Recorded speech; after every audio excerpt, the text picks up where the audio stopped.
Wala na tayong kinalaman sa kanila, Juanito. Kaya hindi mo na kinakailangang gawin pa ang misyong yon. Matagal na tayong nanumpa sa mga kalahi nating manunugis. Nahuli na yon. At hindi na tayo makikialam pa para wala nang mapahamak pa sa atin. Kaya ang hindi ko maintindihan ay bakit kailangan mo pang pumunta sa lugar na yon?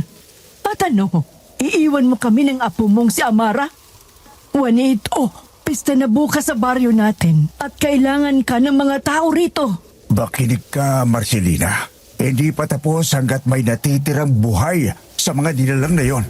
Hindi rin matatahimik ang lahi natin kung magpapatuloy pa ito.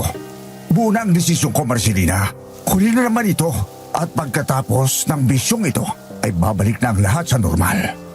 Si Amara, ang apo natin. Huwag na huwag mo siyang pababayaan kahit anong mangyari, Marcelina. Juanito! Juanito! Nasaan ka na ba? Ang asawa ko! Hindi! Juanito! Lola! Lola Marcelina, gising! Nananaginip po kayo. Si Lola Juanito na naman po bang napanaginipan niyo? 10 taon na po siyang wala, Lola. Iniwan na tayo ni Lolo at hindi na siya babalik. Kung may balak man siya, sana noon pa. Ilang pista na ba ng iba't ibang baryang dinayo natin para lang maibsan ang kalungkutan mo dahil sa pagkawala ni Lolo? Iyon na lang ang tanging paraan para makita ko pa siyang buhay sa mga alaala ko, Amara. Dahil sa araw mismo ng pista na wala ang lolo Juanito mo. At pakiramdam ko, kapag nasa pistahan ako, ay kasama pa rin natin siya. Kaya mag-impake ka na, Amara. May nakapagsabi sa akin na may gaganaping pista sa kabilang baryo. Aalis tayo ngayong gabi. Papunta ron. Sige ho, Lola Marcelina.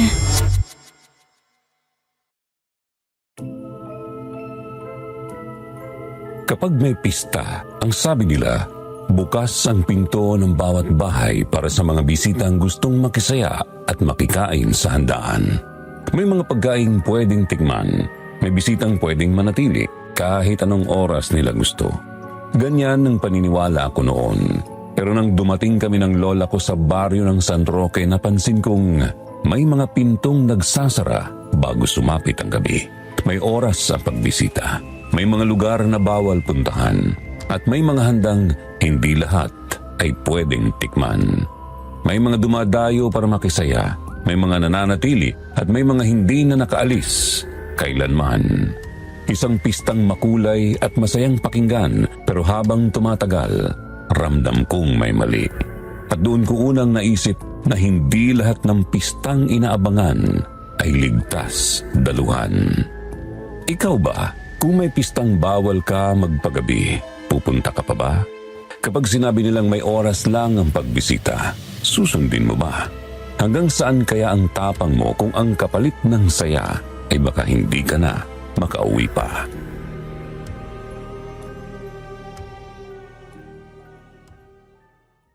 Isang mapagpalang araw po, Sir Jupiter, at sa inyo na ring mga tagapakinig. Bago ko po simulan ang kwentong ito, ngayon pa lamang po ay sasabihin ko na dito lang po ako sa kwentong Takip Silim nagpadala ng aking sulat.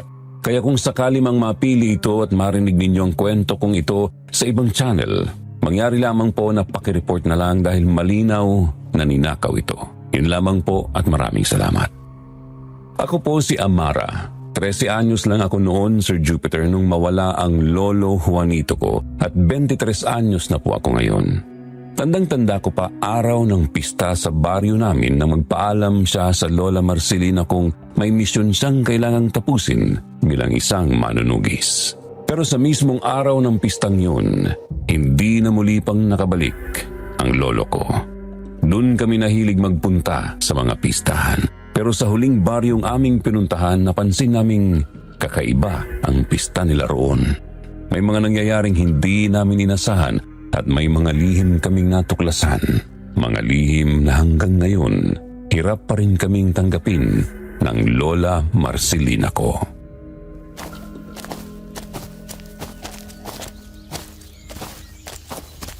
Ay, kanina pa tayo naglalakad. Sigurado po ba kayo, Lola, na tama yung binigay na direksyon sa inyo ni Aling Tasya? Ang hilig pa naman nun kumalap ng mga maling balita. Baka mamaya wala naman talagang pistahan sa lugar na to eh. Tingnan nyo naman po oh. Walang katao-tao maliban sa ating dalawa. Puro damo at nagtataas ang mga puno lang ang nakikita ko. Tapos ang kipot at ang putik pa po ng daanan. Hindi kaya naligaw na tayo, Lola? Konting tiis na lang, Apo. Sa tingin ko naman ay malapit na tayo sa pupuntahan natin. Ang sabi kasi ni Tasha ay kailangan muna nating dumaan sa gubat ng Belete. At sa dulo nun, iyon na ang Barrio San Roque. Wala naman kasing ibang daanan kundi dito lang. Kaya wala tayong pagpipilian. Basta ang bilin niya ay huwag tayong magpaabot ng gabi rito sa gubat dahil masyadong delikado. Marami raw kasing pagala-galang mga hayop dito tuwing gabi. Ganun ho ba? Ay, uhaw at gutom na po ako eh. Naubos na po yung baon nating pagkain kanina. Teka, sa bandaron, Lola, may tao. Baka pwede tayo makapagtanong sa kanya. Sige, Iya. Ikaw na ang magtanong. Manong? Manong, sandali lang po. Pwede po ba magtanong? Itatanong ko lang po sana kung malapit na po ba kami sa baryo ng San Roque. Hindi na sana kayo pumunta pa rito. Hanggat maaga pa, ay mabuti pang huwag na lang kayong tumuloy ron at bumalik na lang kayo kung saan kayo nanggaling. Makikipista po sana kami ng lola ko. Ay, bastos naman nun, bigla na lang umalis. Halika na, Amara. At magpatuloy tayo sa paglalakad. Pero Lola, ang sabi po nung lalaki... Lakad na, Amara. Hindi mo gugustuhin abutin tayo ng gabi sa gubat na ito. Opo, Lola. Susunod na ho.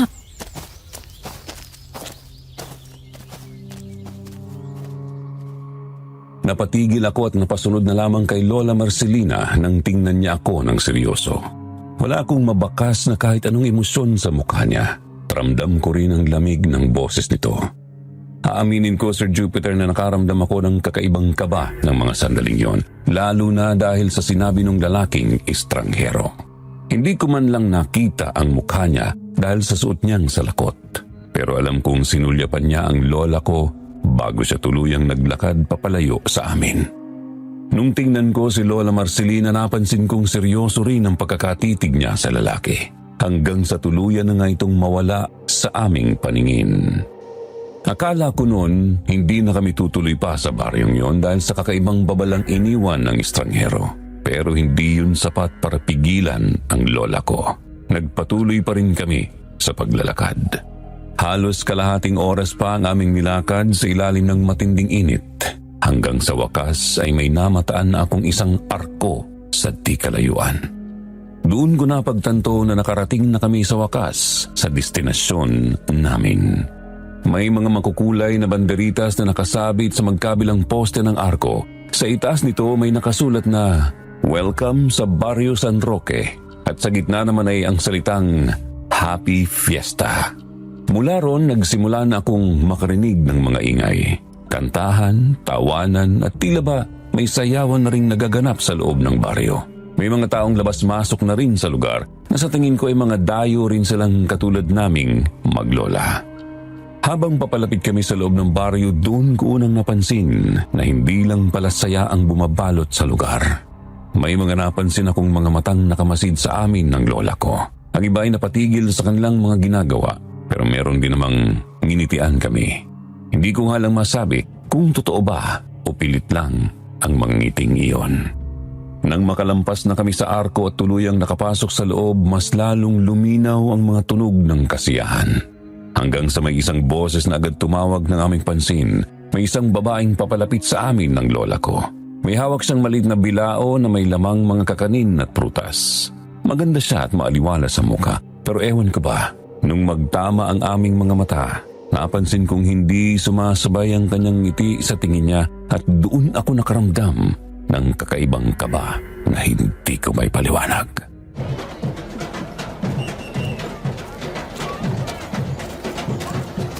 Ay, mga dayo rin po ba kayo? Opo, makikipista lang po sana kami ng lola ko rito sa baryo nyo. Nako, saktong-saktong pagdating nyo. Bukas ay bisperas na ng fiesta rito sa amin. Pero simula pa nung isang araw ay marami ng mga bumibisita bilang parte ng aming paghahanda para sa gaganaping fiesta rito. Ako nga pala si Bellang. Welcome po sa Barrio San Roque. Ay, maraming salamat, Iya. Ako naman si Marcelina at ito naman ang apo kong si Amara. Matanong ko na lang rin, ikaw ba ang namamahala sa lugar na ito? Ay, nako, hindi po Aling Marcelina, Amara. Taga-asikaso lang po ako ng mga bisitang dumadating at organizer ho ng pista. Si Mother Clara po ang tumitingin sa amin dito sa baryo. Mother Clara? Oo, madre siya. Siya po ang gumagabay sa baryo namin at nagpalaki na rin sa akin. Mabait po yun, sobrang bait. Ipapakilala ko kayo sa kanya. Bawat bisita po kasi na pumupunta rito ay malugod na tinatanggap ni Mother Clara. Ganun ba, Iha? Kung ganon, saan ka kami pwedeng tumuloy pansamantala nitong apo ko? Ay, huwag niyo na po problemahin pa yon, Aling Marcelina. May inihanda na po kaming matutuluyan para sa mga dayong tulad nyo. Pero may ilang paalala lang po kami. Kapag lumubog na ang araw, kailangan nang umuwi ng mga bisita sa mga tinutuluyan nila. May oras kasi kami sinusundan dito. Hindi rin po pwedeng maglibot kung saan-saan, lalo na kapag sumapit na ang gabi. Kakaiba pala ang pesta dito sa inyo kung ganon, dahil may oras ang pagbisita at pakikisaya. Iyon po kasi ang patakaran namin dito sa baryo ng San Roque. Nandito na tayo. Hintayin niyo na lamang po ako rito. Nasa loob po kasi ng kapilya ngayon si Mother Clara. At sa mga ganitong oras kasi ay naghahanda na siya para magdasal maya-maya. Bella, pwede ba kaming pumasok sa loob ng kapilya at maghintay na lang ron? Gusto ko sanang magdasal na rin at magpasalamat dahil ligtas kami nakarating sa baryo niyo. Ganun kasing gawain namin ng lola ko kapag dumadayo kami sa ibang baryo. Naku, pasensya na Amara. Gusto ko man kayong papasukin sa loob ay hindi na pwede. Kasama rin kasi sa patakaran namin rito na bawal lang pumasok sa loob ng kapilya ng mga ganitong oras. Iba kasi rito sa baryo namin. Sa tuwing sasapit ng hapon hanggang sa gumabi na, ay wala nang ibang pwedeng pumasok sa kapilya bukod sa akin at kay Mother Clara. Pero huwag kang mag-alala dahil bukas ang aming kapilya para sa lahat tuwing umaga. Sige, maiwan ko muna kayo ha. Mabilis lang naman ako at babalik rin ako kagad. Ganun ba? Sige Bella, maghihintay na lang kami ng lola ko rito.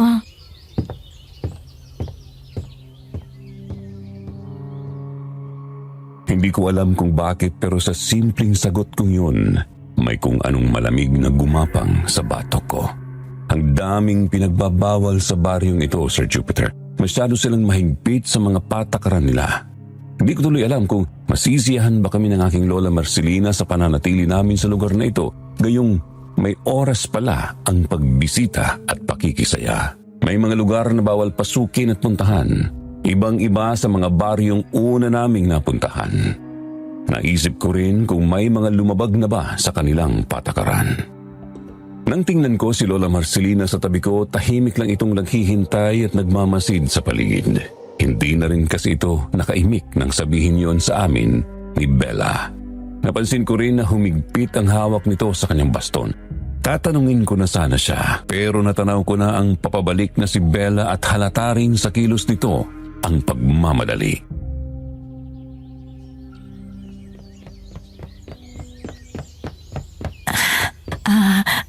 Pasensya na po kayo.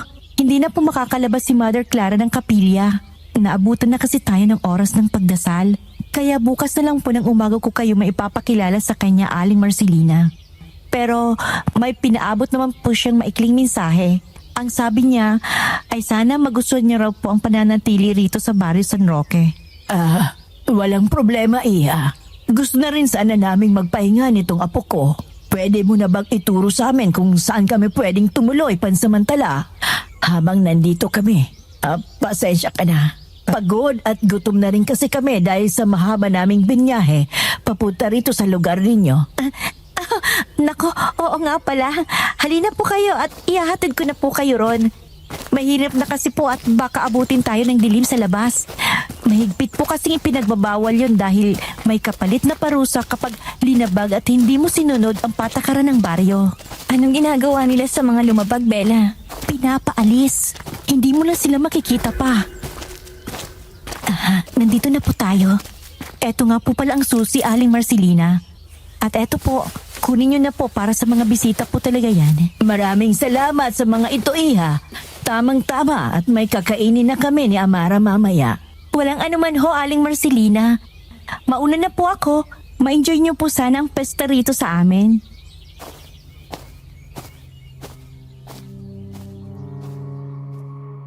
Natigilan ako at pilit na ngumiti pabalik kay Bella, Sir Jupiter, nung ngitian ako nito at tingnan ng diretso sa mga mata bago sa tuluyang umalis. Hindi ko alam pero sa mga oras na yon nakaramdam ako ng kakaiba. Hindi ko lang masabi o matukoy kung ano ba yon, pero parang bigla akong hindi mapakali. Naisip ko na baka dahil lang sa gutom at pagod kaya ako biglang nakaramdam ng ganun. Isa-isa kong tiningnan ng mga iniwang kakanin ni Bella sa amin. May suman, may kalamay at puto akong nakita na nakabalot sa dahon ng saging. May mga prutas din. Pamilyar sa akin ang iba, pero may isa rong kulay pula. Parang mansanas ang hugis at itsura. Ang kaibahan lang medyo magaspang ang balat nito kumpara sa mansanas na may makinis na balat. Kinuha ko yun at inamoy. Agad namang nanuot sa ilong ko ang mabango at matamis nitong amoy na parang hinihikayat akong kainin ko ito. At dahil dala na rin ng gutom, yun na nga ang aking ginawa. Pero bago pa man bumaon ang mga ngipin ko sa prutas na hawak ko, may taong bigla na lang bumunggo sa akin na siyang dahilan kung bakit tumapon yung prutas na hawak ko. Magrereklamo pa sana ako pero mabilis na itong nakalayo at nakatakbo na paalis. Hindi man lang ito humingi ng pasensya. Nang tingnan ko ang paligid, napansin ko rin na nagsasara na ang ibang mga bahay. Ang kaninang ingay na sumalubong sa amin, unti-unti nang nawawala. Kaya siguro nagmamadali ang taong iyon ay ayaw nitong sumuway sa patakaran ng baryo.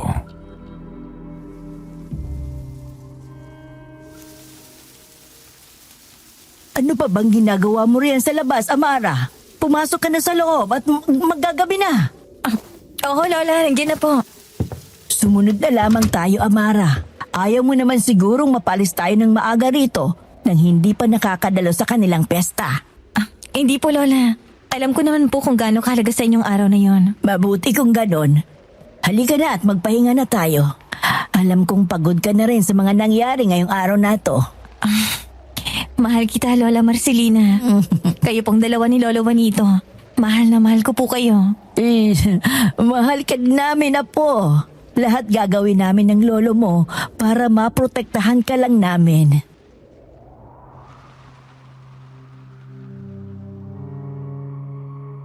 Naging mailap sa akin ang pagtulog kagabi, Sir Jupiter. Paulit-ulit kasi akong nagigising sa kalagitnaan ng gabi. Hindi dahil sa ingay, kundi dahil pakiramdam ko ay may mga matang nagbabantay sa amin ng lola ko. Ewan ko ba, Sir Jupiter, kung bakit simula nang dumating kami ni Lola Marcelina sa lugar na ito, hindi na ako mapakali dahil parang may mali. Hindi ko alam kung namamahay lang ba ako o sadyang binibigyan ko na lang ng bawat kahulugan ang lahat ng mga nangyayari sa amin. Hindi ko na nga rin namalayan kung anong oras na ako dinalaw ng antok o kung nakatulog nga ba talaga ako. Dahil paglingat ko, umaga na pala. Bagya pa akong nagulat nung may sunod-sunod na katok kaming narinig sa labas ng tinutuluyan naming bahay.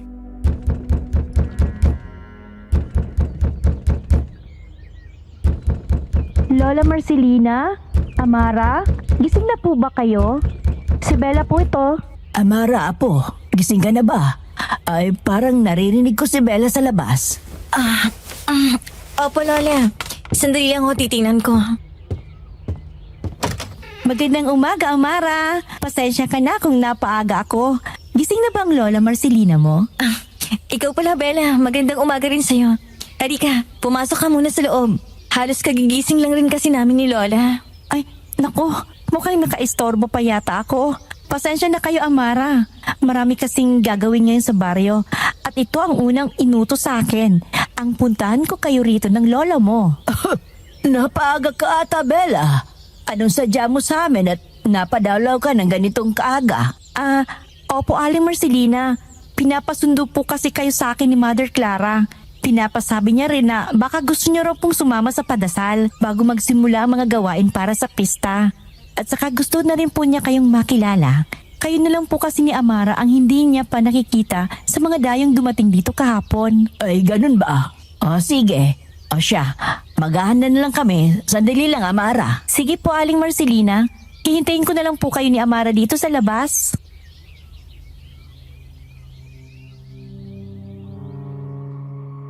Pagkatapos naming makapag-ayos ni Lola Marcelina ay agad na rin kaming lumabas at sumunod kay Bella. Maliwanag na sa Barrio San Roque. Bumalik na rin ang ingay ng lugar. Abala na ang mga tao sa paghanda para sa pista. Sa gilid ng kalsada may nakita akong mga nag-iinuman habang nag-iihaw ng lechon at baka. Agad na nuot sa ilong ko ang mabangong amoy ng mga yon. Pero kahit ganoon, hindi ako mapalagay. Habang naglalakad kami papunta ng kapilya, ramdam kong may mga matang nakasunod sa bawat galaw naming maglola. Si Bella naman bawat madaanan niya ay binabati, pinupuri at niningitian siya ng mga tao. Nang mapadako muli ang tingin ko sa mga nag-iinuman, agad akong umiwas. Bahagya akong ginapangan ng kilabot, Sir Jupiter, dahil taimtim silang nakatingin sa akin. Mga titig na hindi ko nagustuhan na parang sinusukat ako at parang may balak na hindi maganda. At habang palalim ang kaba ko, may isa pa akong napansin. Simula kahapon wala pa rin akong nakikitang kahit isang bata man lang sa daan. Sa dami ng baryong napuntahan namin, ngayon lang ako nakakita ng pistang walang batang nagtatakbuhan, naglalaro o nagtatawanan. At doon ko tuluyang naramdaman na may mali sa Barrio San Roque.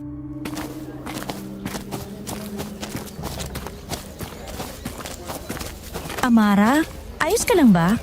Ba't bigla kang natigilan? Oo, ayos lang ako, Bella. May napansin lang kasi ako eh. Bakit parang wala atang bata na naglalaro sa labas? Simula kasi kahapon nung dumating kami, ni isang bata ay wala akong nakita. Iyon ba? Abala rin kasi ang mga bata ngayon. Katulad ko, may inaatupag rin silang mga gawain na binigay sa kanila ni Mother Clara. May oras kasi ang paglalaro. Bago magdilim, dapat ay nasa loob na ng kani-kanilang mga bahay ang mga bata para mag-aral ng mga dasal na itinuturo sa kanila ni Mother Clara. At pagsapit naman ng alas 6 ng umaga, ay ganun pa din ang gagawin nila. Tigi-isang oras lang naman ang nilalaan nila sa pag-aaral. Maya-maya lang matatapos na sila at may makikita ka ng mga batang nagtatakbuhan dyan sa gilid ng kalsada o kaya naman ay sa may plaza. Ang disiplinado naman pala ng mga bata rito sa inyo, Bella. Mainam naman yon, Apo. Para habang bata pa marunong na silang sumunod sa mga patakaran nila rito sa kanilang baryo. Oo nga po, Aling Marcelina. Ganun din po kasi ako nung bata pa ako. Yun rin po kasi ang kinalakihan kong turo sa amin ni Mother Clara, na maging madasalin at laging magpasalamat sa mga biyayang dumarating. Narito na tayo. Tara na po sa loob, Aling Marcelina. Amara, kanina pa po naghihintay si Mother Clara sa atin.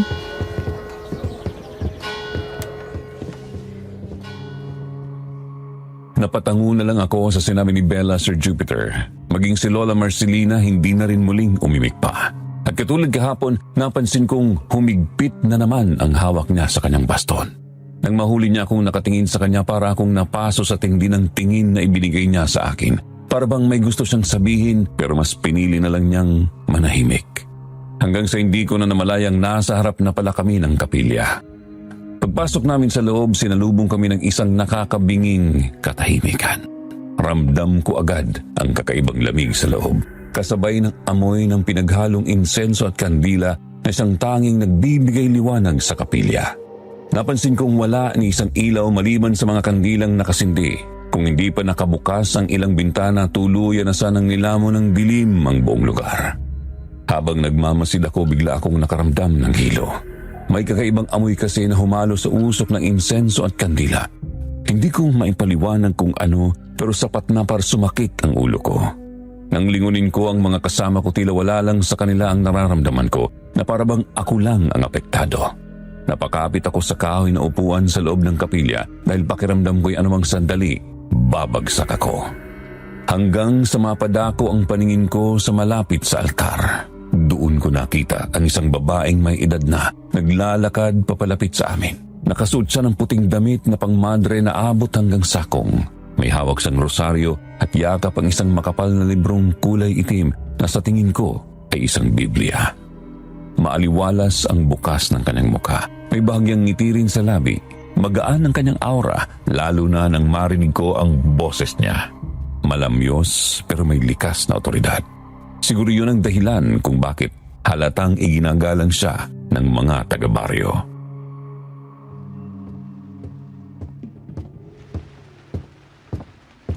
Sila na ba ang sinasabi mong mga bisita natin, Bella? Opo, Mother Clara. Sila po yung maglolang bagong dating lang kahapon. Si Aling Marcelina at ang apo niyang si Amara. Maligayang pagdating sa Barrio San Roque, Marcelina, Amara. Pumingi ako ng dispensa dahil hindi ko kayo naharap kahapon.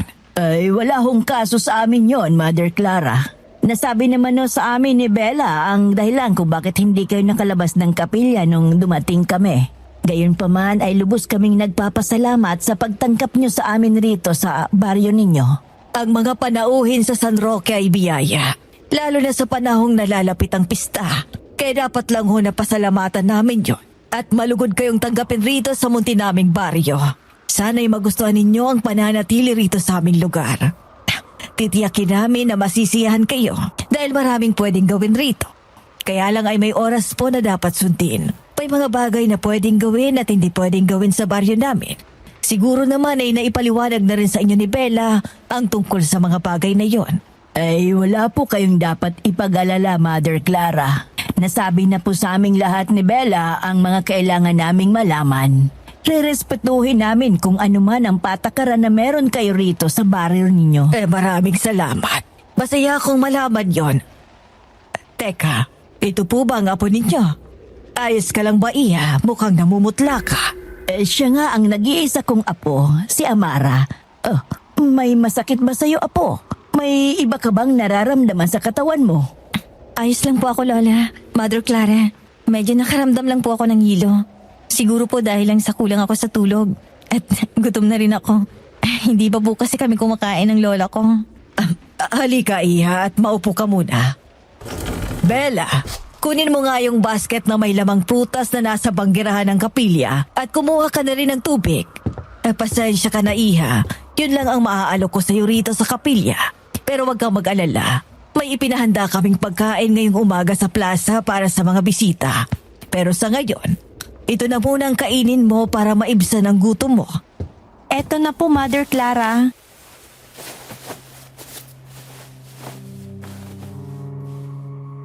Pagbalik ni Bella, kumuha si Mother Clara ng isang prutas mula sa basket na dala niya, Sir Jupiter. Kamukha yun ng mansanas na muntik ko ng kainin kahapon kung hindi lang ako nabunggo ng lalaki.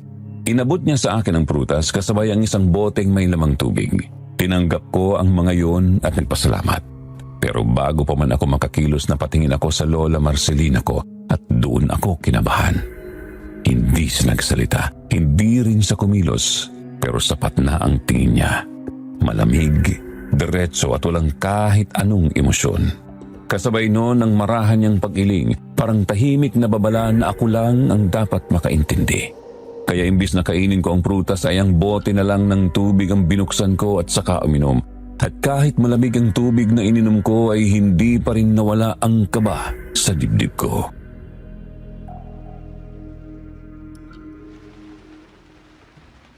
Ayaw mo ba ng prutas na yan, Iya? Naku, Amara. Sikat yan sa baryo namin. Isa yan sa mga binabalik-balikan ng mga dayo rito sa San Roque. Mas masarap kasi kesa sa mansanas. Kahit medyo magaspang ang itsura niya, ay hindi ka magsisisi sa lasa kapag natikman mo na. Hindi naman po sa ganun, Mother Clara, Bella. Mamaya ko na lang po kakainin. Gagawin ko na lang po panghimagas mamaya pagkatapos kumain. Ay, walang problema, Iha. Bella, samahan mo na sila sa plaza para makakain na sila. Paniguradong nandun na rin ang iba pa nating mga bisita. Ikaw na muna ang bahalang mag-asikaso sa kanila. Opo, Mother Clara. Ako na pong bahala. Pwede kayong bumalik rito mamaya, Marcelina, Amara, para magdasal. Bukas ang kapilya hanggang mamayang 5:00 ng hapon. Babalik po kami, Mother Clara. Maraming salamat po ulit at mauna na kami.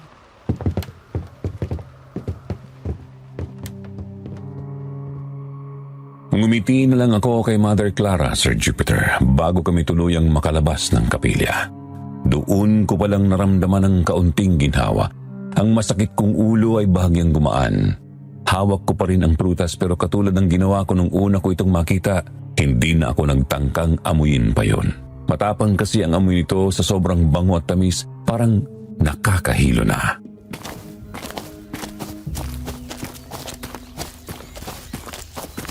Kumusta ang pakiramdam mo, Amara? Nahihilo ka pa ba? Hindi na po masyado, Lola. Huwag kang mag-alala, Amara. Malapit lang naman ang plaza mula rito. Hindi na tayo maglalakad pa ng malayo. Tsaka mag-i-enjoy ka ron mamaya. May mga palaro, sayawan, palabas. Meron kaming inarkilang banda at mga komedyante na aarte mamaya.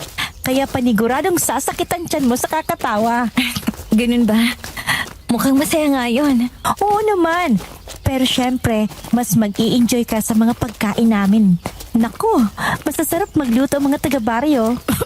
Matanong ko lang, Iha. Wala ba kayong kapitan rito? Bukas na kamo ang pesta, hindi ba? Kapitan ho? Meron ho, Aling Marcelina. Kaya lang po ay may sakit ang kapitan namin. Ilang araw na po siyang wala ngayon sa baryo para magpagaling. Kaya halos si Mother Clara po ang nag-aasikaso ngayon sa mga pangangailangan ng mga tao rito sa amin. Pero ang alam ko po, sa araw ng pasasalamat ay darating siya. Hindi raw po niya mapapalampas ang kasiyahan rito bukas. Ay, pagpasensya mo na ang tanong ko, Iha. Nagtaka lamang ako dahil sa bawat baryo ay alam kong may mga kapitan sila. Dahil sila ang madalas sumalubong sa mga dayong tulad namin. Ayos lang ho yun, Aling Marcelina. Hindi ko na kasi nabanggit sa inyo dahil makikilala nyo rin naman siya. Oh, nandito na pala tayo. Tara na po, Amara, para makakain na kayo ng Lola Marcelina mo.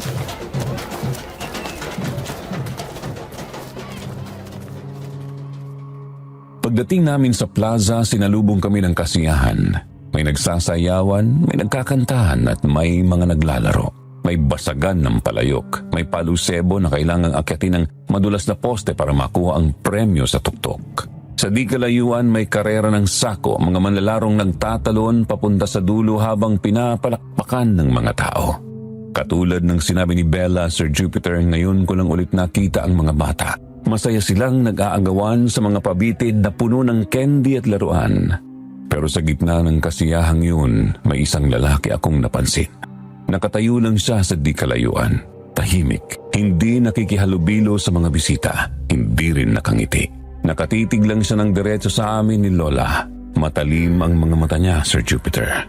Hindi yung tinging nag-uusisa at wala ring mababakas na kahit anong emosyon sa mga yon. Sa gitna ng tawanan at musika, siya lang ang bukod tanging hindi masaya sa mga nakikita niya. At doon ako nakaramdam ng kaba na parabang sa likod ng lahat ng kasiyahang ito, may naghihintay o may hinihinging kapalit.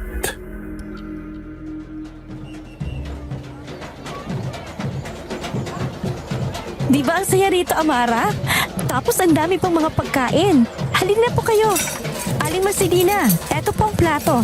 Kayo na pong bahalang pumili ng mga gusto nyong kainin dyan sa mahabang mesa. Ay, salamat, Bella. Tunay ngang masaya rito sa baryo nyo at mababait pa ang mga tao. Ay, opo naman. Kaya hindi nyo makakalimutan ang pesta rito sa amin. Sige ho, kumain lang kayo. At aasikasuhin ko lang po muna ang ibang mga bisita. Sige, at kami nang bahala sa mga sarili namin dito. Sige po, kain lang, Amara. Mag-enjoy kayo. Salamat, Bella. Amara, huwag mo nang kainin ang prutas na hawak mo at ipatong mo na lang rito sa mesa. Marami namang pagkain ang nasa hapag na pwede mong kainin.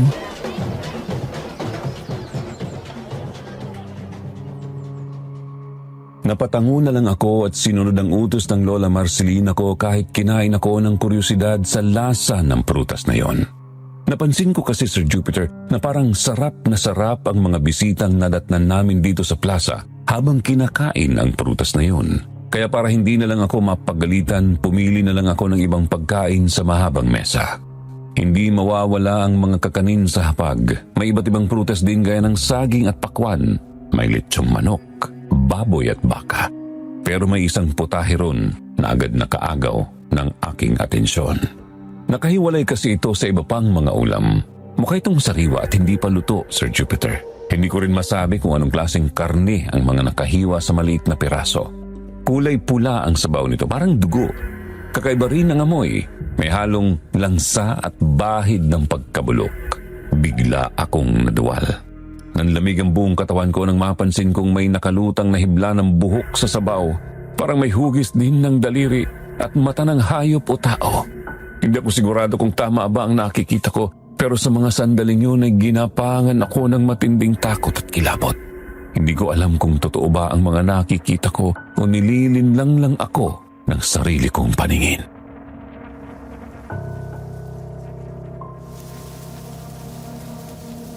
Diyos ko, bakit may ganito rito? Daliri ba to ng tao? Bakit may buhok? May mata? Tao ba to o hayop? Ano ba to? Oh, sino ka? Bitawan mo nga ako. Bakit ka ba nangihilat? Teka, saan mo ako dadalhin? Halika dito. Nasaan ang Lola Marcelina ko? Umalis na kayo ng lola mo rito. Ngayon na, habang nagsisimula pa lang ang pista. Sandali, parang pamilyar ang boses mo. Ikaw yun, di ba? Ikaw yung lalaking nakasalubong namin sa gubat ng balete. Ikaw rin yung nagsabi na wag na kaming tumuli rito ng lola ko. Ano bang problema mo? Makikipista lang naman kami rito. Hindi na mahalaga kung sino ako. Ang mahalaga, makinig ka.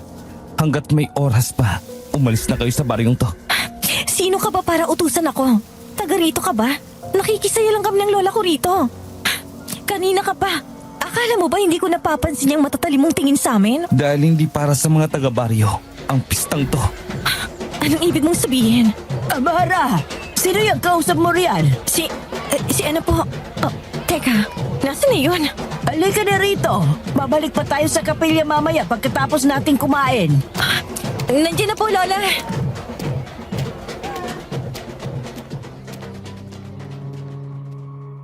Bago ko lapitan ang lola ko, napatingin muna ako sa likuran.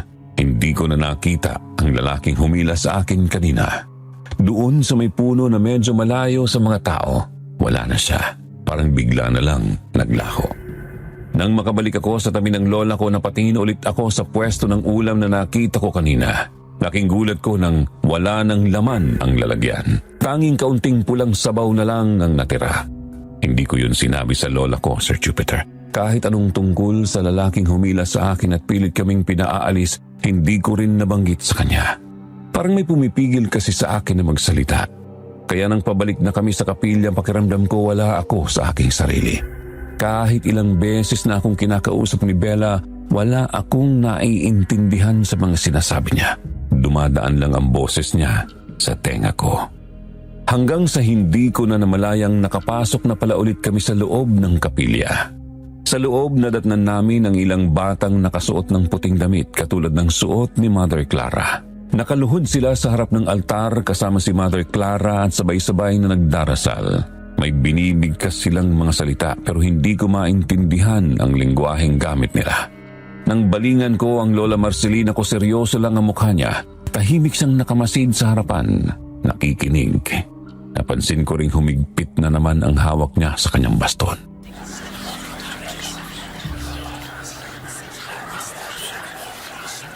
Naku, lumampas na tayo sa oras. Pasensya na po, Aling Marcelina, Amara. Pero kailangan nyo na pong lumabas ng kapilya. Hindi ko na rin po kayo maihahatid doon sa tinutuluyan nyo. Sasali po kasi ako sa dasal at may kailangan pa po akong aasikasuhin pagkatapos. Ayos lang Umusal naman ko ng time-team na panalangin habang papasok tayo ng kapilya. Sige na, at sumali ka na sa kanila. Kaya na namin ni Amara ang mga sarili namin. Sige ho, Aling Marcelina, Amara. Magkita-kita na lang po tayo bukas ng umaga. Lola Marcelina, bakit ganyan po silang magdasal? Parang hindi normal. Sa gala ng makapangyarihang Ama na nasa langit, proteksyonan mo kami. Halika na, Amara. Magmadali ka. Kailangan na nating umalis. Pero Lola... Ngayon na, Amara. Lakad na. Huwag kang hihinto o lilingon kahit anong makita o marinig mo. Diretso lang, Apo. Hanggang sa makauwi tayo. Diyos ko, bakit ang bilis dumilim sa labas?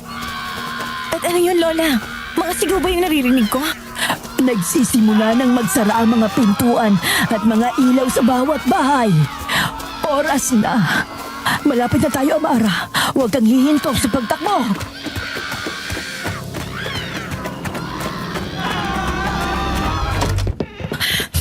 Ay, Diyos ko. Salamat at ligtas tayong nakauwi. Ano bang nangyayari, Lola? Hindi niya man kasing lakas ang pakiramdam at kakayahan ko na kagaya ni Lola Juanito at iba pa natin mga kalahing manunugis. Alam kong may mali sa baryong ito, Lola Marcelina. Hindi ka mahina, Amara. Yan ang tatandaan mo. Para proteksyonan ka namin ay sinadyang huwag kang bigyan ng misyon noon dahil yon ang utos ng Lola Juanito mo. At binilin niyang huwag kitang pababayaan kahit anong mangyari. Pero ngayon na ang tamang panahon, Amara. May tiwala ako sa iyo at alam kong makakaya mo. Ito ang una mong misyon. Kasama ako dito sa baryo ng San Roque. Maganda ka. Kailangan nating manatili at alamin ang mga mali sa lugar na ito. Opo, Lola Marcelina.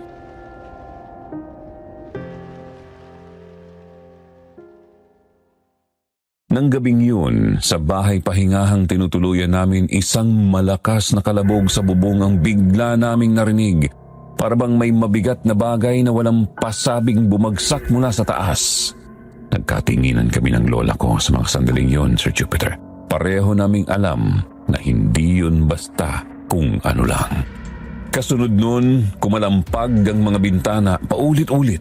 Marahas na parang may pilit na gustong pumasok sa loob ng tinutuluyan namin. Kitang-kita ng mga mata ko ang mahahaba at matutulis na kuko na kumakamot sa salamin, gumagasgas na parang gusto nilang durugin ang bintana.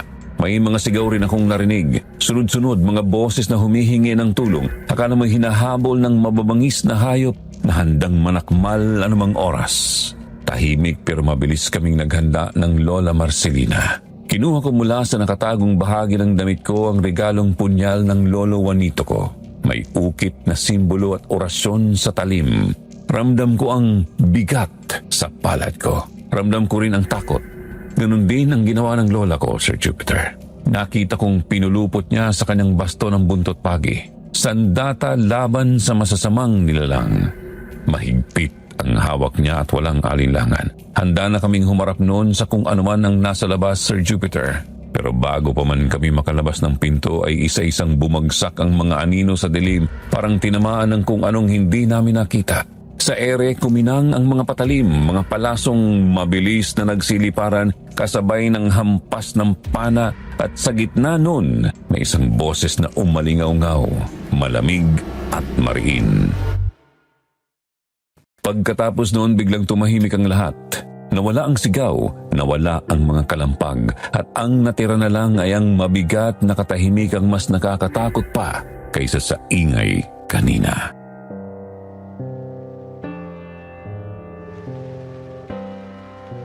Hindi kayo makakapasok sa bahay na to! Kilala kong boses na yun, Lola. Huwag tayong magpadalos-dalos, Amara. Kailangan nating maghintay at mag-isip bago umatake.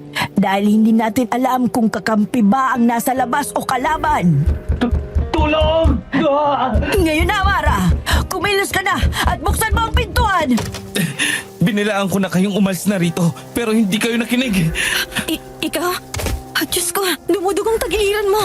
Alam mong hindi ako makikinig basta-basta, iyo. Hinintay kitang lapitan mo ko, pero hindi sa ganitong paraan, Marcos. Kilala mo siya, Lola? Oo, pero mamaya ko na ipaliliwanag, Amara. Tulungan mo muna kong buhatin siya para magamot ang sugat niya. Opo, Lola. Isandal mo siya ng maayos rito at tulungan mo na rin akong tanggalin ang damit niya. Kailangan kong matingnan ang sugat niya dahil mukhang malalim ang natamo niyang sugat. Kukunin ko na rin po ang mga halamang gamot na dala natin, Lola Marcelina. Kunin mo lang yung dahon ng bayabas at sambong, Amara.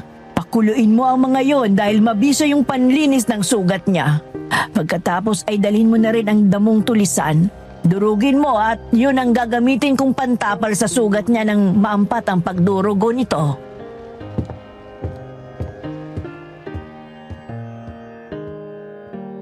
Wala na akong inaksayang oras sa mga sandaling yun, Sir Jupiter. Mabilis akong kumilos at sinunod ang utos sa akin ni Lola Marcelina. Habang ginagawa ko yun, hindi maiwasang mapatingin sa lalaking nakahiga sa higaan naming maglola. Kung tama ang dinig ko, Marcos ang pangalan niya. Bakas sa mukha niya ang sakit na tinitiis dahil sa pagod. Pangalawang beses ko pa lang siyang nakita, Sir Jupiter, pero napansin kong sa kabila ng malamig at seryoso niyang presensya, hindi mo maikakaila na magandang lalaki si Marcos. Matangkad, matikas at parang laging handang lumaban. Habang hinihintay kong kumulo ang mga halamang gamot, kitang-kita ko ang walang tigil na pag-agos ng dugo sa tagiliran niya. Mahaba ang hiwa, parang sinuwag o hiniwa ng matulis na kuko, at doon ko biglang napagtanto, Sir Jupiter, na hindi basta-basta mababangis na hayop ang umatake sa labas kanina, kundi mga aswang. Mga aswang na naninirahan mismo sa baryo ng San Roque.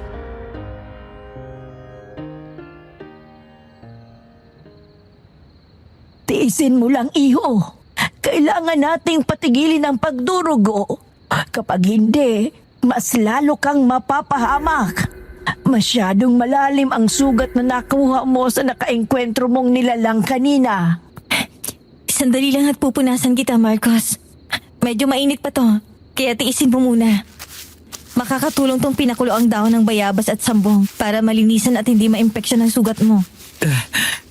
Delikado ang lugar na to. Kaya ako kayo pinipigilang huwag nang tumuloy at umalis na lang. Pwede ba?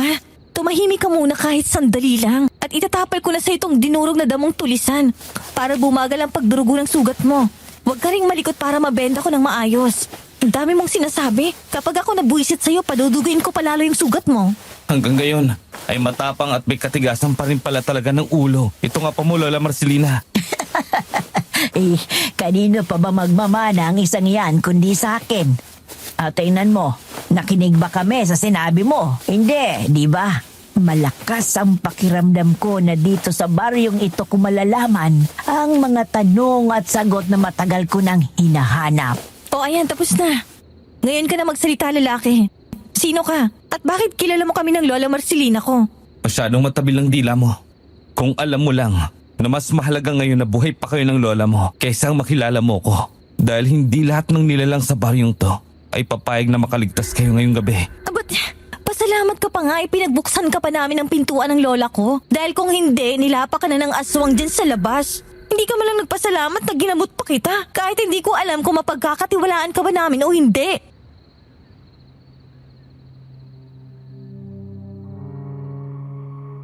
Matapos kong gamutin si Marcos ay matalim ako nitong tiningnan, kaya mabilis ko namang siyang inirapan, Sir Jupiter. Nauwi kami sa isang pagtatalo at kung hindi pa kami inawat ni Lola Marcelina, baka mauwi na kaming dalawa sa patayan. Dahil sa kabila ng problemang kinakaharap namin, hindi ko mapigilang hindi mainis at kumulo ang dugo sa kanya.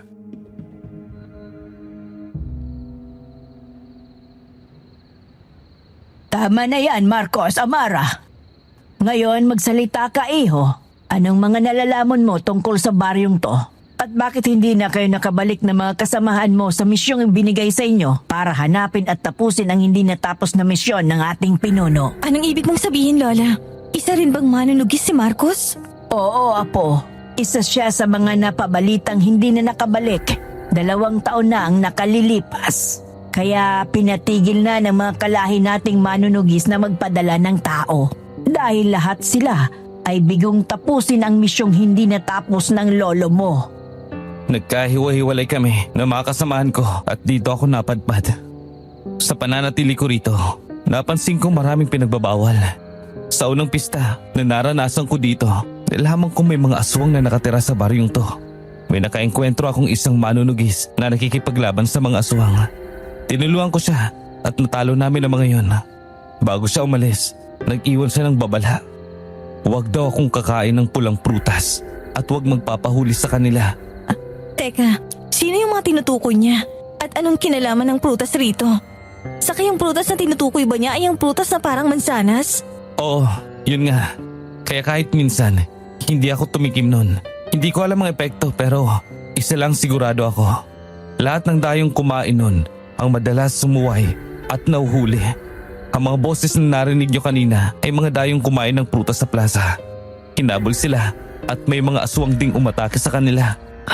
Hindi ko pa rin maintindihan. Mahigpit na ipinagbabawal ang paglabas sa gabi pero bakit may sumusuway pa rin? At yung sinabi ni Bella, totoo bang hinuhuli lang sila para paalisin? Ikaw, bakit nanatili ka pa rito? Hindi ako sigurado kung pinapaalis lang sila. Araw-araw may bagong dayo. Hindi ko alam kung saan sila dinadala. At nanatili ako dahil katulad ng lola mo, may mga sagot akong hinahanap. Bilang manunugis, tungkulin kong tapusin ang mga aswang na nandito. Kaya ko kayo binalaan. Ayokong mapahama kayo. Kung ganon, kailangan nating malaman kung ano ang ginagawa nila sa mga nahuhuli. At kung bakit ang mga kumakain lang ng prutas ang sumusuway. Hindi na ito simpleng pista lang. Isa na itong misyon.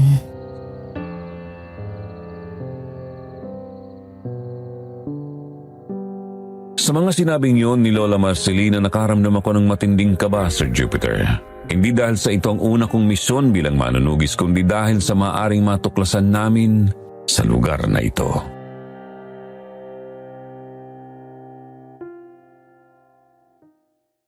Kinabukasan, maaga akong nagtungo sa kapilya.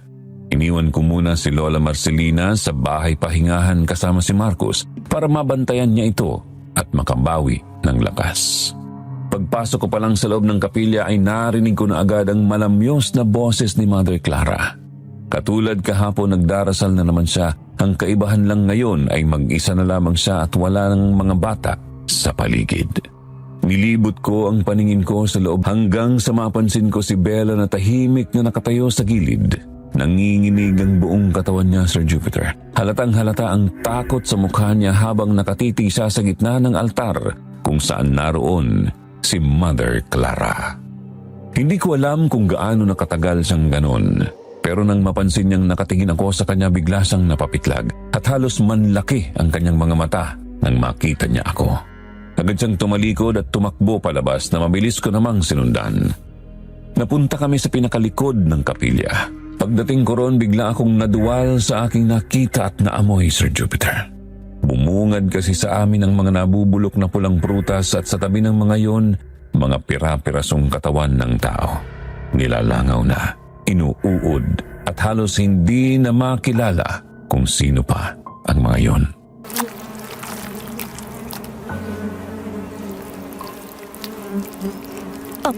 Ano mga ito? Totoo bang mga nakikita ko? Mga tao. Taong putol-putol ang katawan. Ay, Diyos ko. Tamara, umalis na kayo rito habang hindi pa natatapos ang pesta. Bago lumubog ang araw, tumakas na kayo ng lola mo at lahat ng nakita mo ay kalimutan mo. Hindi. Hindi kami aalis hanggat hindi mo sinasabi kung ano ba talagang nangyayari sa baryong to. Sino mga bangkay na yan, Bella? At ikaw, isa ka rin ba sa mga aswang, ha? Hindi, Amara. Hindi ako kabilang sa kanila. Ang mga nakita mo, sila ang mga dayong nahuhuli at lumalabag sa patakaran ng baryo na sila rin mismo ang gumawa. Pinapakain nila ng mga pulang prutas na may halong dasal at sumpa ang mga dayo bago sumapit ang gabi para hindi na sila makaalis pa. Diyos ko, paano niyo nagawa ang mga bagay na to? Bakit ka pumayag, Bella? Bakit? Wala akong laban sa kanila, Amara. Wala akong pagpipilian kung hindi sumunod sa lahat ng inuutos nila. Lalo na si Mother Clara. Pero hindi ko na kaya, Amara. Pati mga inosenteng bata, tanadamay na. Ayoko matulad sila sa akin. Bella, nasan ka? Naihanda mo na ba ang mga kakailanganin mamaya para sa pasasalamat? Amara, tapos na siyang magdasal. Umalis ka na. Hindi ka pwedeng makita ni Mother Clara rito. Alam ni Mother Clara? Bella, papasok na ako dyan. Nasa libingan ka ba? Libingan? Ginawa niyong libingan ang likod ng kapilya. Kainin mo to prutas, Amara. Pakiusap, makinig ka.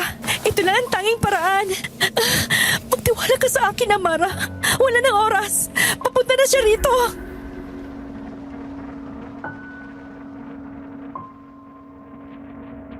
Nabasa ko sa mga mata ni Bella ang pinaghalong takot at kaba noong mga sandaling yun, Sir Jupiter. Pareho kaming pigil ang hininga sa bawat tunog ng yapak na papalapit sa kinaroroonan namin. Nakita ko rin sa kanya na hindi niya ginusto ang lahat ng nangyayari. Napilitan lang siyang sumunod sa mga karumaldumal na utos nila, dala ng takot para sa sarili at sa mga batang walang kamuwang-muwang. Kaya naman pikit mata kong kinagat ang pulang prutas na inabot niya sa akin. Pinilit kong lunukin yun habang paulit-ulit niya akong sinasabihan na magtiwala lang ako sa kanya. Ilang sandali pa nakaramdam ako ng matinding pagkahilo. Kumalat sa buong katawan ko ang mabango at matamis nitong lasa at amoy. Unti-unti nawalan ako ng kontrol sa sarili ko. Pakiramdam ko parang nakalutang ako sa ere. Ramdam ko ang paghawak ni Bella sa aking braso. Kitang-kita ng mga mata ko ang pagdating ni Mother Clara. Nakangisi siya habang malamig ang tinging ibinabato sa akin. Kasabay nun ng isang nakakakilabot na halakhak, Sir Jupiter. Gusto kong gumalaw at magsalita pero para akong naparalisa ng mga oras na yon.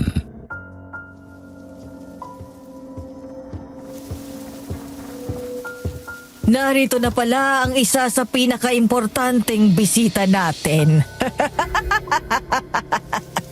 Akalain mo nga naman, hindi na tayo nahirapan sa paghuli sa kanila. Kahit wala ang matandang manunugis ay narito naman ang purong dugo ng kanilang lahi. Magaling, Bella. Maasahan ka talaga. Tama ang naging desisyon kong palakihin ka. Opo, Mother Clara. Ano pong gagawin natin sa kanya? Dadalhin ko po ba siya sa piitan kasama ng ibang dayo? Oo. Ikulong mo muna siya kasama ng mga dayo naghihintay para maging handa natin ngayong araw ng pista. Tiyak na masisiyahan na naman ang taga-baryo sa mga putahing matitikman nila. Masusunod po, Mother Clara. Siguraduhin mong hindi siya makakatakas, Bella. Dahil kung hindi, ikaw ang pagpepiestahan ng mga taga-baryo San Roque. Makakaasa po kayo, Mother Clara. Ako na po ang bahala kay Amara. Mabuti kung ganon. Kailangan ko nang maghanda dahil darating na si Kapitan ngayong araw.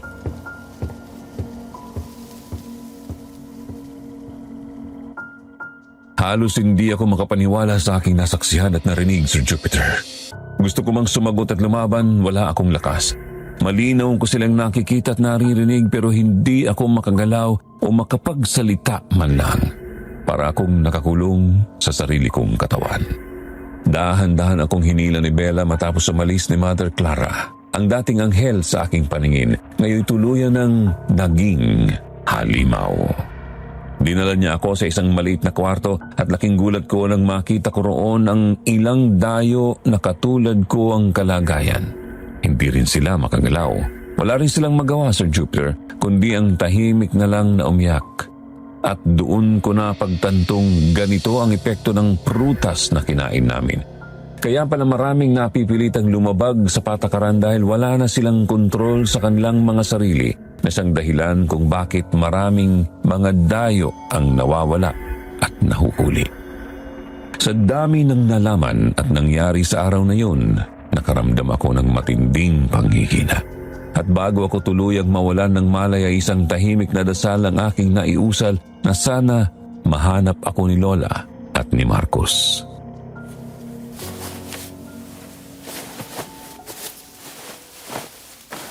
Amara, gising. Si Bella to. Naririnig mo ba ako, Amara? Bella, bumalik ka. Binalikan mo ako. Hinaan mo lang ang boses mo, Amara. Baka marinig tayo ni Mother Clara. Pasensya ka na kung medyo tatagalan ako. Inintay ko pa kasi ang oras ng pagdasal ni Mother Clara para makakuha ng tiyempong puntahan sila Aling Marcelina at Marcos. At makahingi ng tulong para mapuntahan ka namin rito. Tinapon ko na lahat yung mga natirang prutas na nasa panggirahan ng kapilya. Bella, ligtas na rin nakatawid sa gubat ng balete ang mga dayo. Si Amara, ayos lang ba siya? Marcos, si Lola nasan siya? Nasa ligtas siyang lugar, Amara. Mamaya na ako magpapaliwanag dahil kailangan na nating umalis at magmadali bago pa sila matapos sa pagdarasal. Teka Marcos, yung iba kong mga kasama rito nasan sila? Bakit ako na lang mag-isa rito? Ligtas na sila, Amara. Tinulungan sila ni Marcos. Sige na, kailangan niyo nang magmadali. Pero paano ka, Bella? Halika na, hindi ka namin iiwan rito. Sumama ka na sa amin. Masaya akong nakilala ko kayo ni Aling Marcelina, Amara. Pero kailangan kong manatili rito. Hindi, Bella. Papatayin ka nila. Hindi ko pwedeng iwan ng mga inosenteng bata rito sa baryo, Amara. Wala silang alam sa mga nangyayari. At hindi ko alam kung paano ko sila may aalis sa lugar na to. Lalo pat pagkatapos nito ay malalaman ni Mother Clara ang ginawa kong pagtulong sa inyo. Hindi ako sigurado kung makikita ko pa ang mga batang iyon. Bella! Diyos ko. Wala na tayong oras, Amara. Umalis na tayo rito. Marcos, isama mo na si Amara. Tapos na siya. Umalis na kayo. Bella! Mag-iingat kayo, Amara.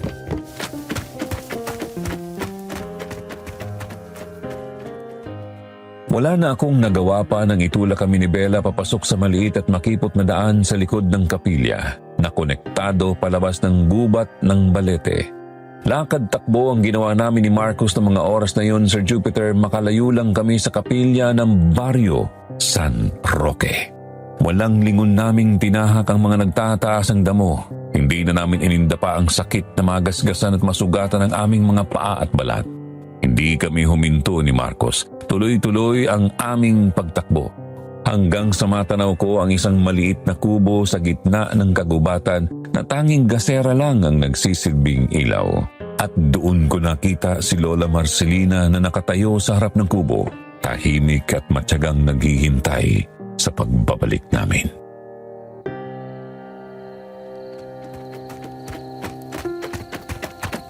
Amara, apo ko. Alalang-alala ako sa'yo. Mabuti na lang at ligtas ka. Maraming salamat, iho. Hindi pa tapos ang misyong to, Lola Marcelina. May mas matindi pa tayong kalaban na kailangan na harapin. Si Mother Clara. Kailangan nating iligtas ang mga inosenteng tao ron at ubusin ang lahat ng mga aswang sa baryong yun. Si Bella, Lola. Tinulungan niya kami. Nalaman ko rin kung anong epekto ng pulang prutas na yon. Pati ang ginagawa nila sa mga dayong nahuhuli. Pinapatay nila ang mga ito at ginagawang handa sa pista. Ginagamit nilang pulang prutas na may halong orasyon para makapambiktima ng mga dayo. Dahil kapag nakain mong sinumpang prutas na yon, ay tuluyan kang manghihina. Ha? Ay, Diyos ko. Totoo ba yan, Amara? Opo, Lola. Kakailangan nating bumalik at tulungan si Bella. Pati ng mga bata roon. Hawak sila sa leg ni Mother Clara. Mga aswang sila, Lola. Ang banal na madre ng Barrio San Roque ay isang halimaw. Tama nga ang inaala ko. Isa siyang one na madre. Kung ganon, kailangan nating gumawa ng plano bago tayo bumalik sa baryong yon. Konti lang ang oras na meron tayo. At alam kong sa maikling panahon ay maaamoy na nila tayo rito. Kaya pa nating patakasin si Amara sa lugar na to, Lola Marcelina. Ano bang pinagsasabi mo, Marcos? Kasama ko sa misyong ito. Bago kita iligtas kanina, napag-usapan na namin ni Lola na hindi ka nasasama sa amin. Masyado mapanganib, Amara. Ang utos ng pinuno ay protektahan ka at yun ang gagawin namin. Iiwan mo ang lugar na to at babalik ka sa baryo natin. Lola, ano to? Akala ko ba unang misyon ko to? Bakit ngayon pinapaalis niyo na ako? Kaya kong protektahan ang sarili ko, hindi ako mahina. Kaya kong lumaban.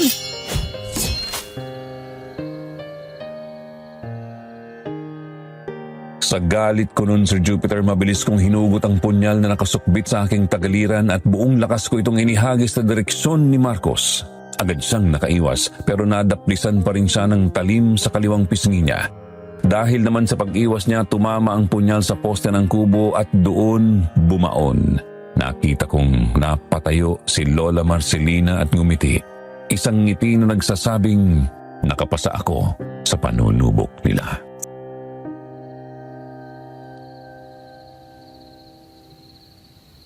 Sinabi ko na sa iyo, Marcos. Handa na siya. Tama ka, Lola Marcelina. Dahil muntik na talaga ako ron. Hindi maiaalis sa apo ko ang purong dugo ng isang manunugis. Ngayon, maghanda na tayo at may tatapusin pa tayong misyon sa baryong ito. Sa susunod na subukin mo akong muli. Hindi lang daplis ang aabutin mo, Marcos. Gamitin mo ang tapang at kakayahan mong yan mamaya. Patunayan mong hindi kami nagkamali ni Lola Marcelina sa'yo. Tama na yan, Marcos, Amara. Kailangan na nating magmadali bago pa nila tayo matuntun dito. Paniguradong alam na ni Mother Clara ang nangyari sa kapilya. Eto, kunin mo, apo. Bukod sa punyal, kakailanganin mo ang tirador na ito. May basbas na ang mga batong balan yan na kayang pumatay ng aswang. At ito naman ang sayo, Marcos. Kunin mo ang tabak na ito. Bukod sa hawak mong pana at palaso, ay kakailanganin mo rin yan. Isa yan sa mga ginamit ni Juanito noon. Tulad ng armas na ibinigay ko kay Amara, may proteksyon din ang tabak na yan. Madaplisan lang ng talim ang balat ng isang aswang. Tiyak na magiging abo sila. Maraming salamat po, Lola Marcelina. Ngayon, kailangan na natin kumilos mamayang hating gabi. Sa unang pistang naranasan ko rito ay nagtitipon-tipon sina Mother Clara dun sa plaza para magdasal.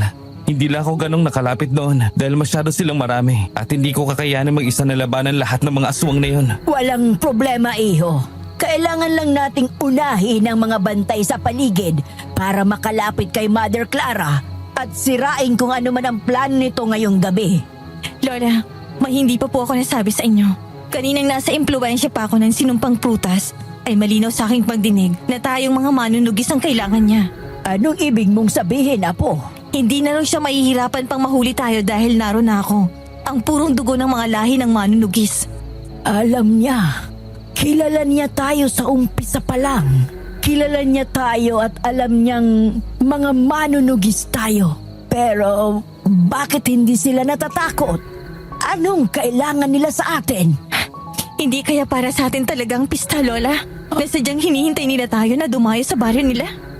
Oras na. Amara, Lola Marcelina, kailangan na natin kumilos. Sa mismong bukana ng baryo na to, doon tayo dadaan. Dahil doon ang mga mas maraming bantay. Sila ang mga uunahin natin. Para kung sakaling mahuli nila tayo sa plaza, ay ilang aswang na lang ang kailangan nating tapusin.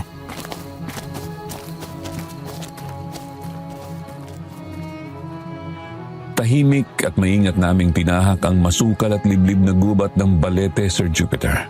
Tanging liwanag ng buwan lamang ang nagsilbi naming gabay papunta sa bukana ng baryo ng San Roque. Ilang sandali pa, unti-unti naming narinig ang ingay at atungal ng mga mababangis na hayop na nagsisilbing bantay sa pasukan ng baryo. May namataan rin kaming iilang aswang na tahimik na nag-aabang sa dilim, nagugutom, naghihintay ng dugo at ng laman ng mga dayong susuway sa kanilang patakaran, handang lumapa anumang oras. Habang papalapit kami ay isang dambuhalang baboy ramong kulay itim ang biglang nakapansin sa amin. Nag-aapoy sa pula ang mga mata nito at naglalaway ang bibig. Ilang segundo itong nakatitig bago sumugod ng buong bagsik. Isang ataking agad umagaw sa atensyon ng ibang aswang at mababangis na nilalang sa paligid. Mabilis na nagsili para ng mga palaso ni Marcos sa ere na sumasapol sa ulo at dibdib ng mga aswang. Sunod-sunod din ang paghila ko ng tirador na ibinigay sa akin ni Lola at sa bawat tama sa ulo, ang mga aswang ay nangingisay bago tuluyang maging abo. Kasabay nito ay ang malalakas na hampas ni Lola Marcelina sa kanyang baston na may buntot ng pagi na sinusundan naman ng mga daing at atungal ng mga aswang sa paligid namin. Sa bawat talsik ng kanilang dugo sa aming mga sandata, lalo kaming nabibigyan ng pag-asang kaya naming matapos ang misyong ito.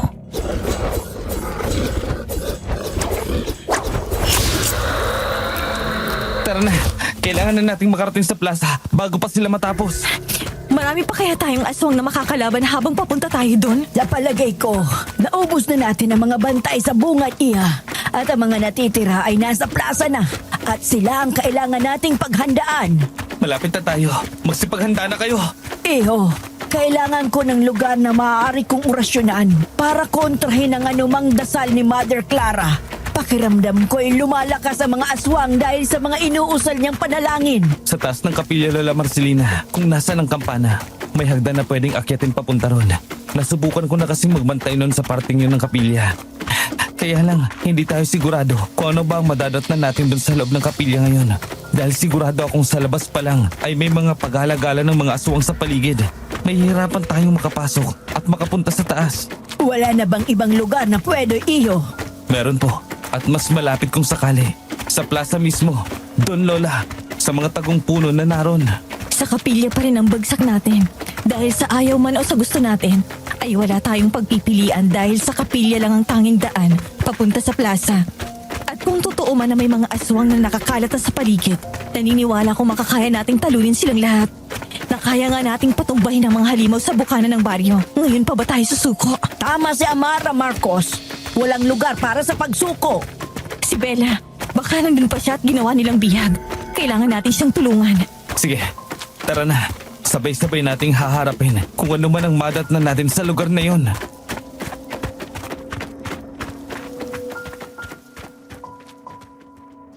Pagkarating namin sa kapilya, Sir Jupiter, nakapagtataka na wala kaming nakita kahit isang aswang na nagbabantay sa labas. Ang tanging naririnig lang namin ay ang pahinang tunog ng kampana na kalaunan tumigil din. Sobrang tahimik ng paligid, kasabay pa ang lamig ng hanging panggabi na nakakadagdag kilabot dahil sa katahimikang may dalang takot at kaba. Sa mga oras na yon, tanging tunog lang ng aming paghinga nila Marcos at Lola Marcelina ang maririnig dahil parabang inabandona na ang buong lugar.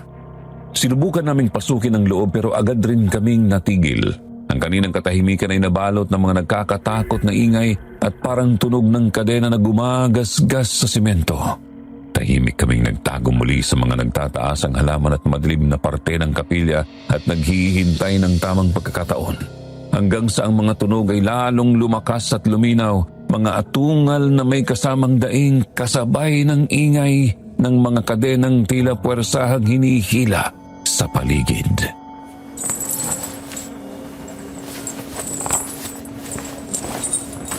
May tao. Hindi tunog ng aswang o hayop ang mga daing na yun, Marcos. May papalapit. Hinamol ang boses mo, Amara. Baka mapansin nila tayo rito. Mga tao nga, Marcos. Diyos ko, ang mga nawawala. Ano pong ibig niyong sabihin, Lola? Ang mga kasamahan ko. Sino mga bihag na yun, Lola Marcelina? Marcos, Sila ang mga isinugong manunugi sa misyon na hindi na muli pang nakabalik.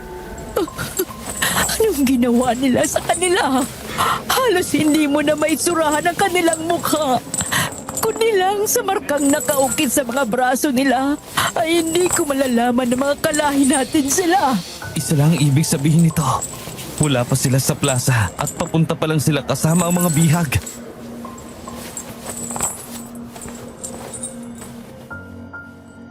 Matapos naming makita ang mga bihag na manunugis na kinaladkad ng mga halimaw papalayo sa kapilya, isa-isa namang lumabas mula sa loob ang mga nakasuot ng mahabang itim na balabal. May talukbong ang kanilang ulo, kaya halos hindi mo na makita ang kanilang mukha. Kasama rin nilang lumabas si Mother Clara, suot pa rin ang mahaba at puting damit pang madre. Sa tabi niya may isang lalaki na kasuot ng mahaba at pulang balabal. Mahaba ang bigote nito at yun lang ang kitang-kita sa mukha dahil may talukbong rin itong suot. Lahat sila ay isa lang ang tinatahak na direksyon. Yun ay ang papuntang plaza. Akala ko, Sir Jupiter, nakalabas na silang lahat pero may natira pa palang mga bata. Yung mga batang kasama ni Mother Clara na nadatnan naming maglola na nagdarasal sa loob ng kapilya noon. Para silang mga sundalo, diretso lang ang tingin habang sabay-sabay na nagmarcha habang nakasunod kay Mother Clara. Wala kang makikitang emosyon sa kanilang mga mukha para bang nasa ilalim sila ng isang kapangyarihan o hipnotismo. Hanggang sa napatingin ako sa pinakahuling batang lumabas. Blanko rin ang kanyang mukha pero sa mga mata nito may mga luhang walang tigil na umaagos. Nanlambot ako sa aking nakita, Sir Jupiter. Gusto kong magsisigaw lalo na nang makita ko ang sibat na hawak ng bata. Sa dulo nito ang pugot na ulo ng kaawa-awang si Bella.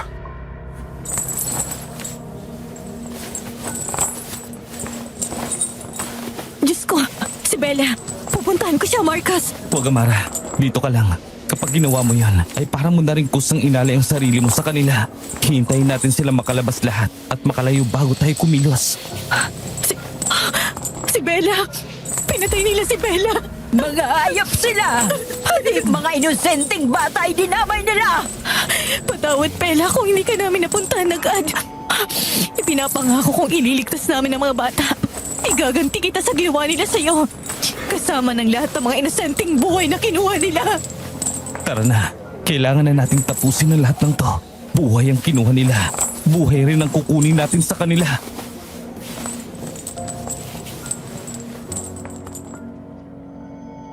Pagkarating namin sa plaza ng San Roque, agad kaming nagtago sa mga mayayabong na damo at malalapad na puno na naroon. Sa gitna ng plaza, nadatnan namin ang mga nilalang na may suot na itim na balabal. Nakapalibot sila sa mga bihag na manunugis na nakagapos ng kadena mula ulo hanggang paa. Nakapabilog sila sa isang sibat na nakatayo sa gitna kung saan naroon ang pugot na ulo ni Bella at umaagos pa ang dugo mula rito. Palibot nilang sinasayawan ng mga bihag. Nakataas ang kanilang mga kamay at sabay-sabay na bumibigkas ng ligwaheng hindi ko maintindihan. Paulit-ulit nilang binibigkas ang mga salitang yon, Sir Jupiter, na parang orasyon ng mga kulto at halimaw. Nilibot ko pa ang mga mata ko sa buong plaza. Nakita ko ang mga inosenteng bata na nakatulala sa isang tabi kasama ang mga naglalaway na aswang na naghihintay kung kailan nila kakainin ang sariwang dugo at laman ng mga taong handa nila sa pista. Aaminin ko, Sir Jupiter, na bukod sa takot, nakaramdam din ako ng panghihina ng mga sandaling yun. Naisip ko, paano namin sila matatalo at maililigtas ang mga bata? Pinanghinaan ako ng loob, lalo na nang madako ang tingin ko sa lalaking katabi ni Mother Clara. May hawak itong isang itim at makapal na libro. Napatitig ako sa kanya ng matagal hanggang sa unti-unti niyang inalis ang talukbong na nakatabing sa kanyang mukha. Hindi ako makapaniwala sa aking nakita, Sir Jupiter, maging ang mga kasama ko. Parang bumuo rin ang kanilang kaunting pag-asang natitira nang makita nila kung sino ang lalaking nasa likod ng papuntang pulang balabal.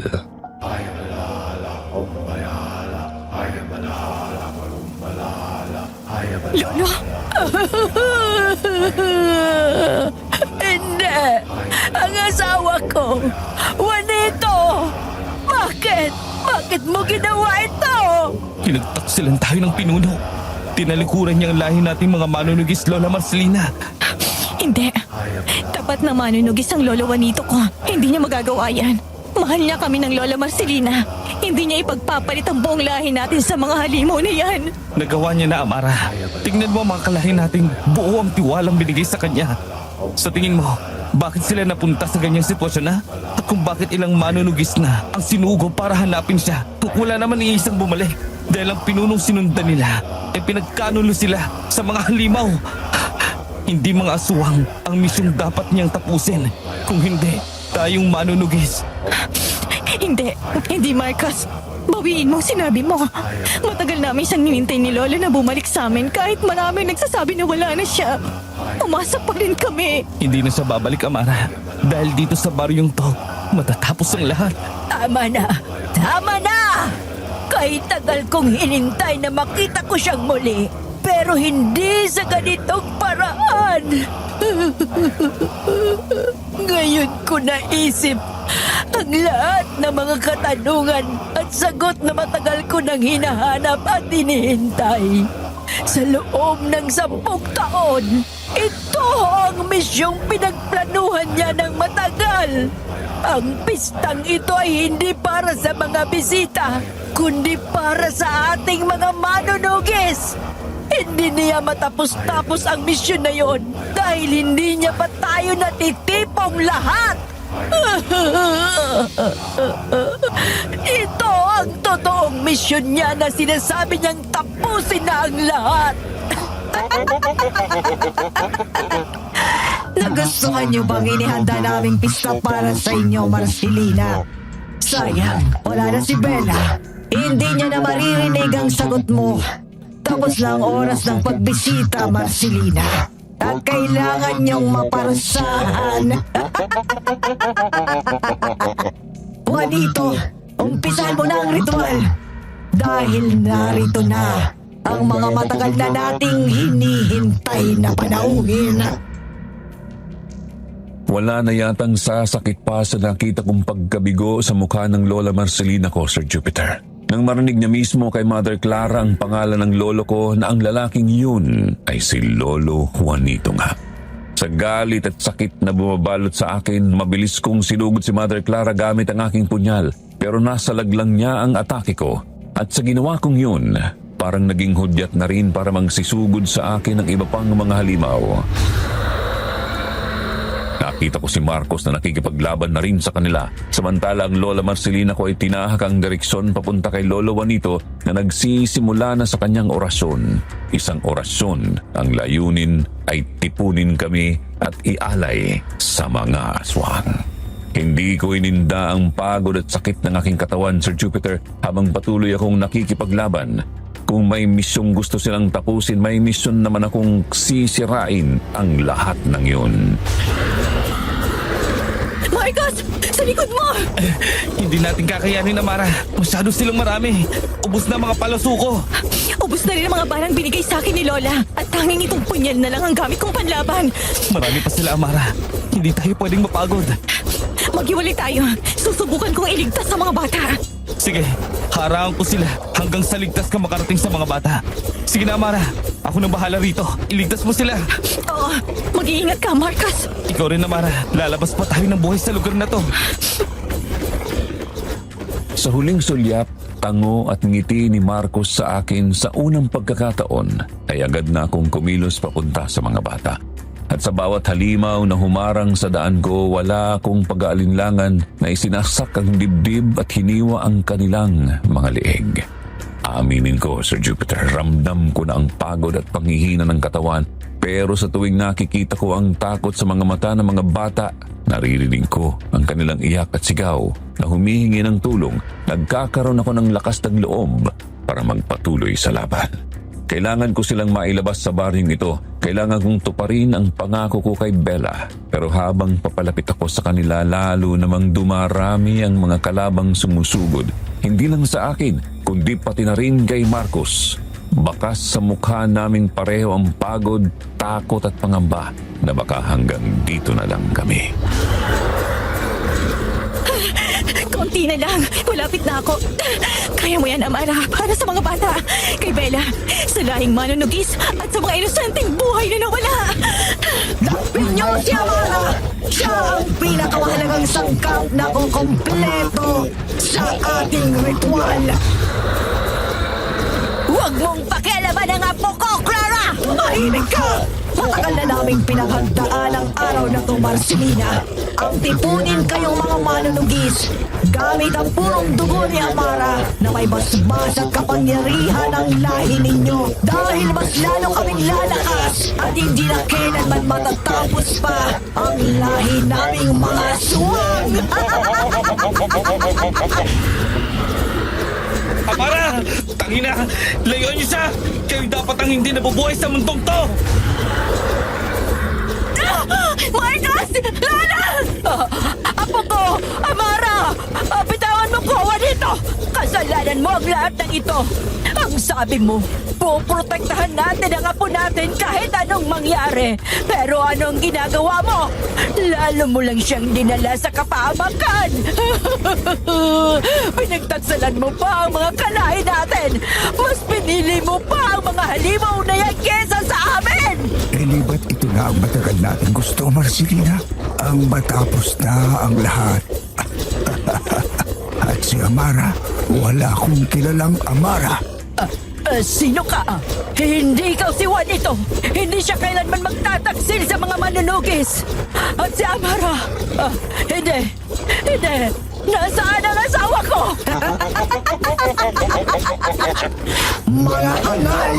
Sino ba kasi may sabi na si Juanito yan? Anong ibig mong sabihin? Nasaan ang totoong Juanito? Talagang humihina ng kakayahan mo, Marcelina. Nabigyan ka na ng pagkakataon noon na tapusin ako. Noong mga panahong wala pa akong masyadong kakayahan na lumaban. Pero anong ginawa mo? Pinili mong takasan ang pagiging manunugis mo. Sinayang mo ang pagkakataon yon na patayin ako. Nabigo ka sa misyon mo, Marcelina. Kaya si Juanito ang nagpatuloy doon para hindi ka maparusahan sa pagtalikod mo sa iyong lahi. Hindi ba't pinigilan mo siya?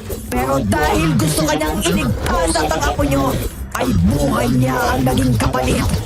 Kaya kasalanan mong lahat ng nangyayaring ito, Marcelina. Wala kang alam, Clara. Ginawa ko yun para kay Amara. Dahil ayokong mamuhay siya ng puro pagtakbo, pagtatago at pagsugod ang makamulatan niya. Tapos na ang papel namin bilang mga manunugis. Kahit panananalaytay pa rin sa dugo namin ang pagiging ganon. Kawawang Juanito. Siya tuloy ang naging kabayaran. Matagal nang patay si Juanito. At yung Juanito na narito ay isang hubad at replika lamang niya. Gamit ang dugo ng totoong Juanito at orasyon ay binigyang buhay ko ang isang nilalang na kamukha niya para magsilbi sa akin at hindi para buhayin ang mga alaala ng totoong Juanito. At para hindi niyo malaman at maamoy na hindi siya ang totoong Juanito, isinanin ko ang dugo niya sa pinagsama-samang dugo ng mga unang manunugis na nagsakripisyo ng kanilang buhay para sa inaakala nilang buhay pa nilang pinuno.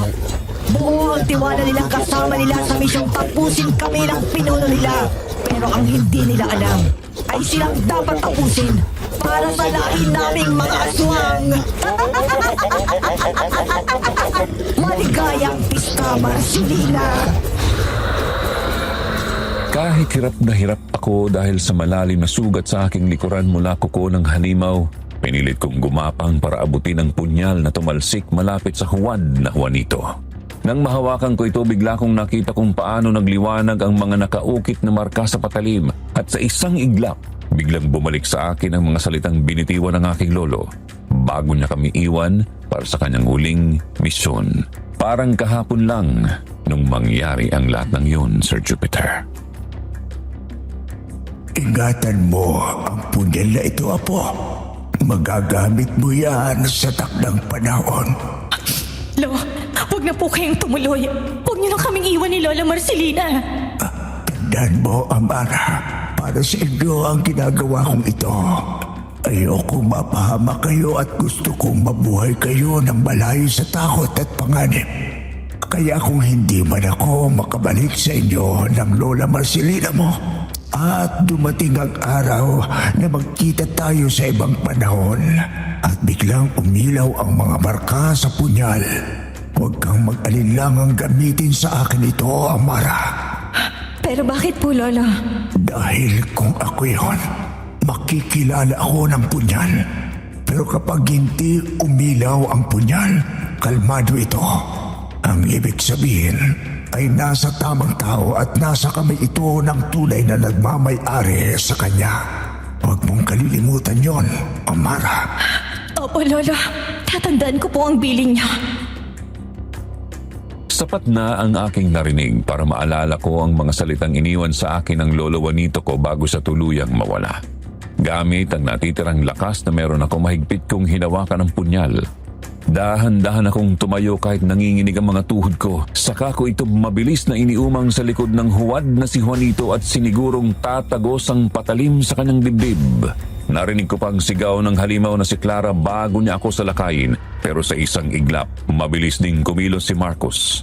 Hinugot niya ang palasong nakatarak pa sa isang halimaw at walang pag-aalinlangang iniumang yun, diretso sa ulo ni Mother Clara.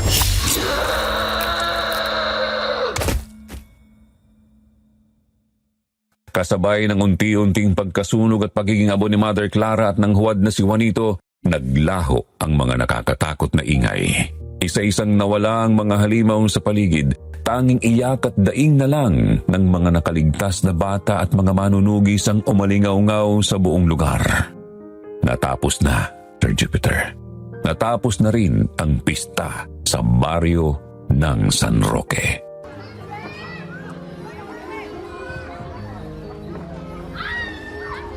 Nagpaalam ka na ba sa mga bata, Iha? Opo, Lola. Ang kukulit nga po eh. Ayaw pa nga nila kaming paalising dalawa ni Marcos. Ang sabi ko, dadalawin na lang namin sila sa susunod na araw. Naku, Lola Marcelina, isa rin sa mga kumulit niyang apo niyo. Tumigil ka nga, Marcos. Isusumbong kita kay Aling Tasha para hindi ka napapasukin dito sa bahay ampunan. Ito naman, di na mabiro. Ay nako, mga batang to. Lagi na lang kayong nag-aaway. Hindi ba kayo nagsasawa, ha? Uy, baka mamaya sa bandang huli, kayo lang rin ang magkakatuluyan. Nako, ganyan na ganyan kami ng lolo Juanito mo noon, Amara. Lola naman eh. Tara na nga po. Gutom lang yan, Lola Marcelina. Amara, duman muna po kayo sa bahay bago kayo umuwi. Pista po sa amin ngayon.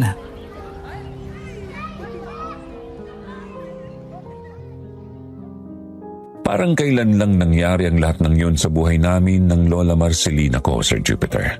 Dahil lang sa pagdayo namin sa isang pistahan, biglang nagbago ang takbo ng aming mga buhay.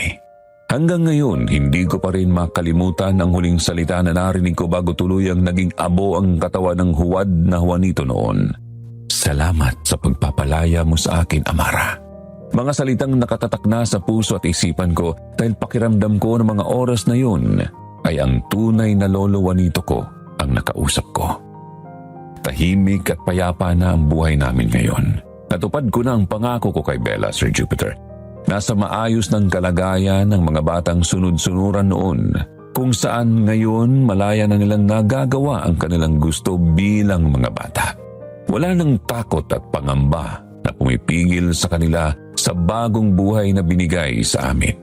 May mga nawala man at hindi na kailanman maibabalik pa. Masaya pa rin naman akong makita ang mga ngiti at saya sa mga taong naiwan at nanatili kasama namin. Hanggang dito na lang po ang aking kwentong takip silim. Maraming salamat po sa pakikinig.